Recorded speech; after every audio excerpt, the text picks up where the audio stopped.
Some kids never make it home, and some families never stop looking.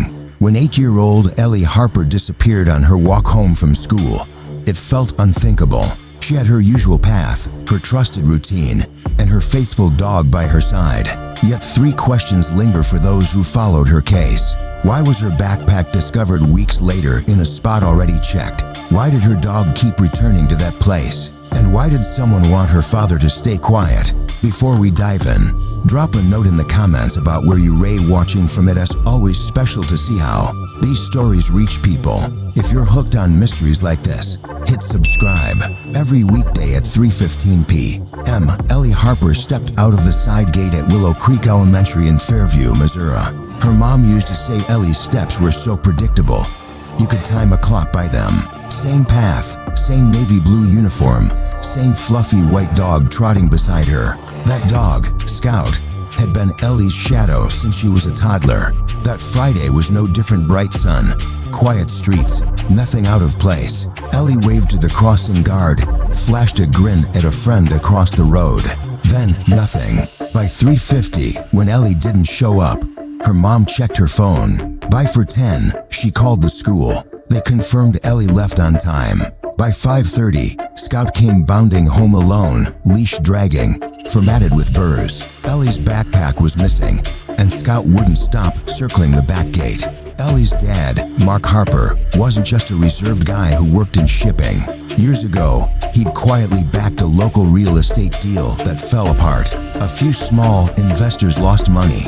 It wasn't until Ellie vanished that people started whispering about who was behind that deal.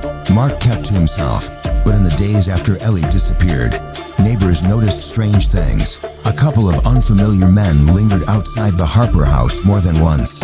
One snapped photos, another knocked but left when no one answered. Police zeroed in on Ellie's school route, questioning teachers, checking ditches, bringing in search dogs. But Mark was fixated on something else, a cryptic voicemail he'd gotten 2 nights before. The voice said, "You owe more than cash, Mark. Fix it, or you lose more than digits." Then it cut off. In the days that followed, Scout wouldn't settle. He pawed at the door, whined toward the back gate, then toward the wooded area behind the neighborhood.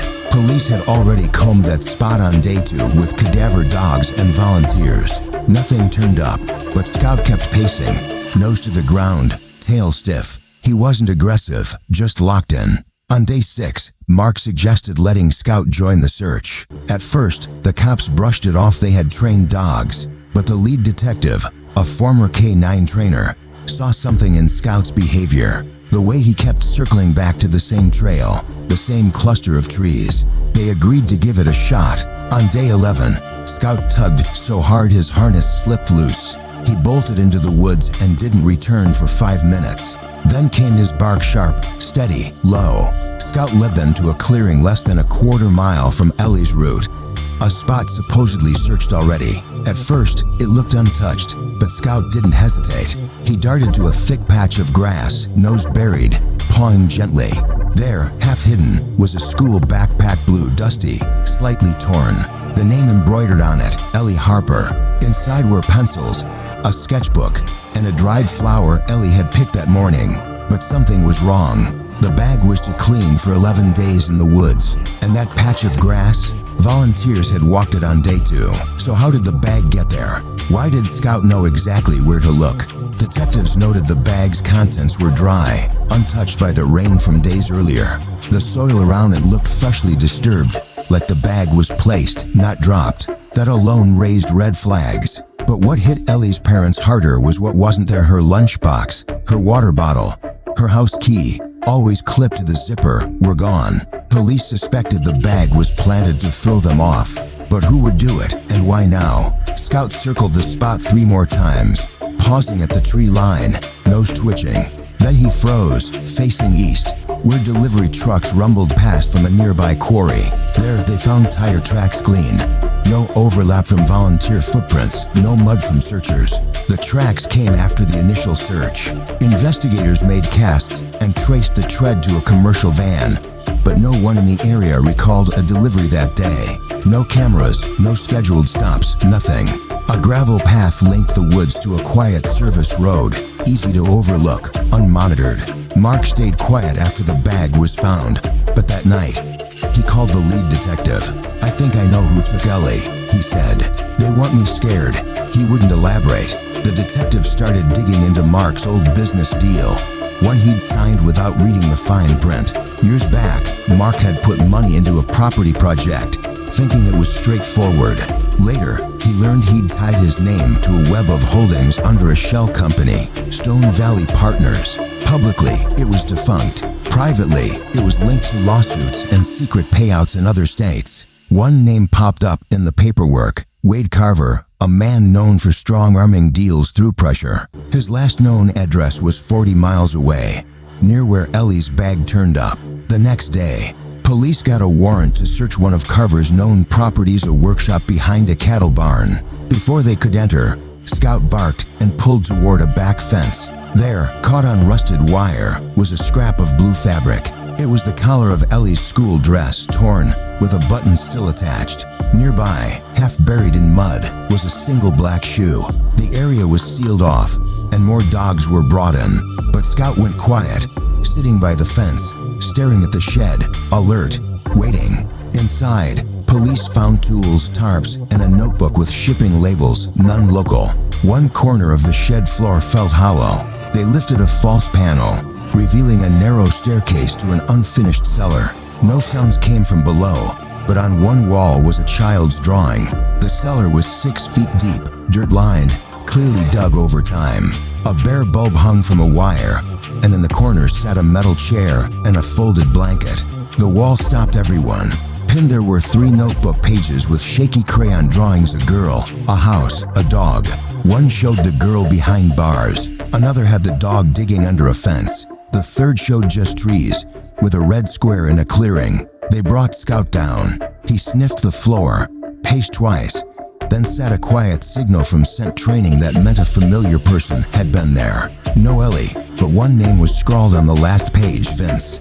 Vince wasn't a name Mark had heard in years. Vince Malone had been a contractor on the failed property deal with Stone Valley Partners. Not a boss, not even on payroll, but the guy who showed up when death got personal.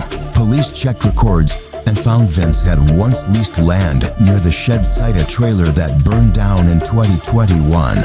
Ruled an electrical fire. Vince disappeared after that. No charges, no trace until now. Fingerprints on the drawings matched his from a 13-year-old misdemeanor in Kansas. Why had he resurfaced? Was Ellie still alive? Scout suddenly paced to a wall panel, pawing at the base. Behind it was a crawl space, just big enough for a child. Inside were 2 water bottles, half a pack of crackers, and a blanket. No Ellie, but she'd been there recently. Caught in Scout's mouth was a fabric tag, stitching reading EH, room 12. Room 12 wasn't home or school, it was from a hospital pediatric wing where Ellie stayed briefly as a toddler. The tag was from her favorite blanket, stored in a chest at home. How did it get here? Mark finally confessed. 3 nights after Ellie vanished, he found an envelope on his windshield, no prints, no postage. Inside was a photo of Ellie in a basement or garage, pale but alive, standing by a metal door under string lights. Written on the back, "You gave them my name, pay." Mark had kept it secret, hoping to negotiate quietly to protect Ellie. Seeing Scout react to the tag, he realized he'd waited too long. He told the detective everything: Vince, the deal, the threats. Police dug deeper and found a name not tied to Mark: Carl Tatum, listed as Vince's old emergency contact. Tatum owned a remote house 90 minutes from Fairview. No neighbors, no utilities on record. Satellite images showed fresh tire tracks and a temporary structure behind the house. A tactical team moved in, and Scout came along, not as a tracker, but because he'd earned it. The property was silent, the house locked, but behind a shed, Scout lunged, barking twice, fast. Officers pried open the shed door. There, under a blue blanket, curled up but awake, was Ellie, alive, clutching Scout's worn leash. She didn't cry when they found her. She flinched at the light, but moved when she saw Scout. The girl, gone 18 days, reached for her dog like no time had passed. Scout pressed against her, whining softly, tail still. He didn't bark, just stayed. wrapped in a thermal blanket. Ellie was carried to an ambulance. Her vitals were weak but stable. A medic gently took the leash. Ellie whispered, "He knew I was near. I dreamed he'd come. No cameras, no speeches, just a dog, a girl, and the quiet relief of home." But inside the house, police found something unsettling.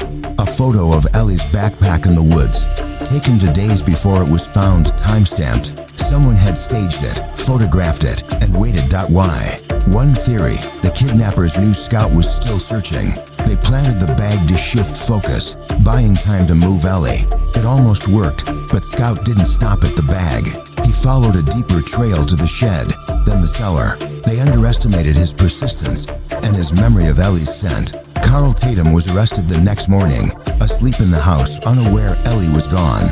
The shed held food, a cot, and handcuffs used to keep Ellie from the door. Tatum claimed he was just watching her for a friend, but texts on a burner phone showed he'd coordinated with Vince, updating him on police movements and admitting to planting the bag. A third name, Wade Carver, hadn't replied in days. When the FBI checked Carver's Wyoming address, it was empty, save for a note. "Dogs don't forget. People do." Ellie was quiet at first, her body healing faster than her words. Scout stayed close, allowed in her hospital room twice daily, and she smiled each time. Slowly, she shared details. Vince had picked her up in a white van, saying her dad was in trouble. She didn't fully trust him, but he knew Scout's name, which made her pause. She remembered being told not to scream, being driven in circles, and the photo taken in a basement. She asked the detective, "Did Scout find me because of that picture?" He nodded. He never stopped Ellie. The bag was bait, not just for police but for Scout. A second leash, laced with tranquilizer, was bought near the woods. The plan was to trap him, but Scout avoided it, leading police east, away from the decoy. Had he faltered, the trail might have gone cold. But Scout knew Ellie's scent didn't end at the bag. It lingered in the air, the dirt, the brush. The bag was meant to halt the search. Instead, it led to the shed and Vince, the man Ellie called the shadow guy. Her final drawing, given to a nurse on day 4 of recovery, showed 2 men, one with a scar, one with no face, just a blank shape. It was how kids draw someone they can't or won't recall. Police suspected it was Carver, a man with no clear photo, only rumors and forged papers tied to coercion and disappearances. Carver had vanished, but Ellie's story held a chilling detail. The no-face man had petted Scout during the abduction, letting him sniff calmly, as if he knew the dog was a risk if not taken. A final sweep of Tatum's property found a trapdoor under the kitchen, leading to another basement empty, stocked with rice, candles, and canned fruit. Carved into a beam was Scout's name, a warning or a marker. The space wasn't for Ellie but a backup, perhaps for another child. Before police could act, the property was torched, ruled accidental. Weeks later, Scout still paced at night, circling the back gate, drawn to the woods. Mark thought it was habit. But one morning, Scout slipped out during a fence repair and was gone for an hour. He returned muddy, thorns in his fur. Mark followed his path to the original clearing, not to the bag's spot, but further east, near a drainage pipe. Buried there was a plastic-wrapped envelope with a phone and USB drive. Inside were documents, names, bank transfers, surveillance logs, photos of Ellie's walk home taken days before she vanished. It wasn't random. Ellie had been watched, her habits tracked, Scout photographed, even her bus route noted. She wasn't alone. 12 other kids' names were listed, all from the Tri-County area, all tied to family disputes or debts. Ellie was number 7. The detective called it a playbook. Mark, shaken, asked, "What happens when a dog finds more than a trail?" The FBI widened the case. Vince was caught crossing into Colorado, but Carver stayed a ghost until an anonymous photo arrived, no return address, showing a cabin in Montana Pines, a black SUV outside, a figure in the doorway. The cabin was empty when agents arrived, but inside were a half-burned notebook with city names, a map with 12 red dots, one circled in Missouri, and a photo of Scout mid-run during the rescue. Taped to the wall, Carver wasn't just hiding, he was watching, studying the response. Mark realized Scout didn't just save Ellie, he'd unraveled something bigger. Scout rested more, but stayed vigilant, perking up when Ellie entered, pausing at passing trucks. Mark started noting Scout's behaviors, realizing how much the dog had been saying. The night before Ellie vanished, Scout barked at 2 a.m. They'd thought it was wildlife, but Mark now believed it was the first Scouted dark SUV parked beyond the fence. Scout had known. Another name on the USB was a girl from nearby Ridgewood, absent from school that fall. Her family had moved after a property dispute. No forwarding address. A gas station camera showed her with Vince, wearing a red coat. For months earlier, she was a test run, no dog to notice her absence. The network learned how long a kid could vanish without a trace. Police began tracking animal cues dogs lingering at fences, barking at odd hours, food tossed to lure pets. The network relied on time, misdirection, silence, but they hadn't counted on dogs like Scout, driven by loyalty no algorithm could predict. Fairview changed quietly. Families walked with dogs. Watch groups grew. Schools added pet safety classes. Scout got a state certificate, though he never wore the medal. He still patrolled the fence each evening, pausing when the wind shifted. 2 months after Ellie's return, Mark got a call from an unknown number, a recording of Ellie's voice. He said if Scout barked, he'd come back, followed by static and a whisper. One came home. Not all. The signal traced to a burner tower near Salt Lake City, tied to another USB name. The case grew into a task force. Scout's find had cracked the pattern. A retired ranger, hearing Scout's story on the radio, called with a tip. In 2014, he'd cleared a cabin near a lake used by hunters. Inside were food wrappers, cameras, and maps marked near schools. No crime then, just trespassing. Now, the cabin was gone, but a new dog collar lay in the dirt. Its tag reading, if found, he's still out there. Police brought Scout to the site. He pulled 300 yards east to a dry stream bed, where a rotted crate held shredded blankets, a rusted chain, and a water-stained photo of Ellie with Scout, taken from a distance, not by family. It was proof someone had watched her closely, keeping the image as a marker of Scout's role, a wild card in their plan. Encrypted messages between shell companies mentioned dog 7 inches repeatedly, a field code for a disruption variable, something unpredictable. Scout was dog 7, flagged before Ellie's abduction as a risk. The list included others: dog 2, dog 5 next to active. The network targeted not just kids, but resistors, dogs, teachers, coaches, anyone intuitive. Scout's loyalty broke their timeline. Every hour Ellie survived was a flaw on their system. Her return broke their silence. 2 weeks before Christmas, Mark found an unstamped envelope in his mailbox, a photo of Scout by the fireplace, taken through a window, with a gray wool scrap pinned to it, matching Carver's last seen jacket. The back read, "Your dog rewrote the story." Security tightened, but no prints were found. Scout slept by the door again. When Ellie returned to school, she was quieter, sharper, noticing cars that lingered, gates left ajar. Her drawings turned deliberate, a row of pines, a small dog, a dark figure, with "he hides from the searchers" written below. She didn't explain, just pointed to Scout. He wasn't hiding. "That's why I'm here." A forest crew later found a single boot print facing the schoolyard, near a green cord used for crates, size US 13, Carver's size. Ellie recalled a square window in her first holding place, smelling of plastic and vinegar, with humming lights. Police found a shuttered water treatment plant, its room matching her description, with dog breed lists and a note: "Bonded pets are risks. Avoid or remove." Someone had studied which animals fought back. Life crept forward. Ellie walked with others. Mark switched jobs. The fence grew higher. Scout waited at 3:15 p.m. daily, even after Ellie's return. Once, she opened the gate early. Scout sat at the wood's edge, staring, not afraid, just watching, not for her, but for something else. No new leads came that summer. Subtle signs persisted: tampered latches, parked trucks. Ellie journaled, her fear replaced by trust in Scout, in herself. One entry read, "They think I'm scared, but I'm watching too. Scout showed me how." She wasn't a target anymore, she was a witness. The network relied on gaps in routine, memory, response. Scout closed one, Ellie another. Carver stayed gone, but an Idaho ATM withdrawal matched the day a ranger found another collar. A blurred CCTV clip showed a dog in a van, not Scout. The plate was fake. The tag read, "Not Scout." Carver was never caught. His name in sealed files, no public tie to Ellie. But patterns emerged: missing dogs near his properties, a kid reporting a man with candy, a dog refusing to leave her side. That dog, also Scout. In Fairview, Scout aged, his fur graying, but he never missed 3:15 p.m. Ellie spoke once at a school event, thanking her friends for remembering her. "Scout didn't just find me," she said. "He reminded everyone I was worth finding."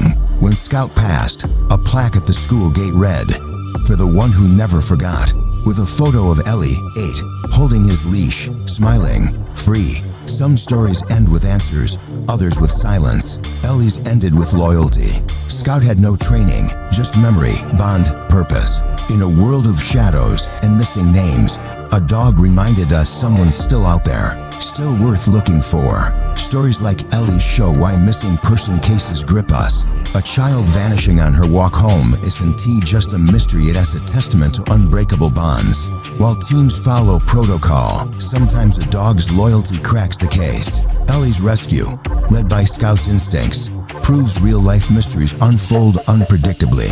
These cases mirror countless families' hopes, from schoolgirl vanishings to unsolved disappearances, showing that behind every missing person story is a fight that never stops. The emotional pull of a child lost, then found, draws us to these real, suspenseful tales. Whether solved by dogs or persistent searches, they remind us that even the most puzzling cases can find unexpected answers, driven by loyalty, intuition, and the refusal to give up. As the sun sets on Fairview, Missouri, the story of Ellie Harper and her dog Scout lingers like a beacon in the dark. Their unbreakable bond didn't just bring a girl home, it tore through a hidden network, exposing a predator who thrived on silence. Wade Carver may still be out there, a shadow slipping through the cracks, but Scout's legacy burns brighter. He taught a town to listen, a girl to see, and a system to rethink how it fights. Ellie's voice, once quiet, now carries the weight of survival, echoing in every kid who walks home with a dog by their side. This isn't just a tale of a mystery solved, it as a reminder that loyalty can outlast fear, that instinct can outsmart plans, and that sometimes the smallest heroes leave the biggest marks. If Ellie and Scout's story moved you, share your thoughts below and tell us where you're watching from. For more stories that grip your heart and challenge your mind, hit subscribe and join us in uncovering the truths that refuse to stay buried. See you in the next video. Goodbye.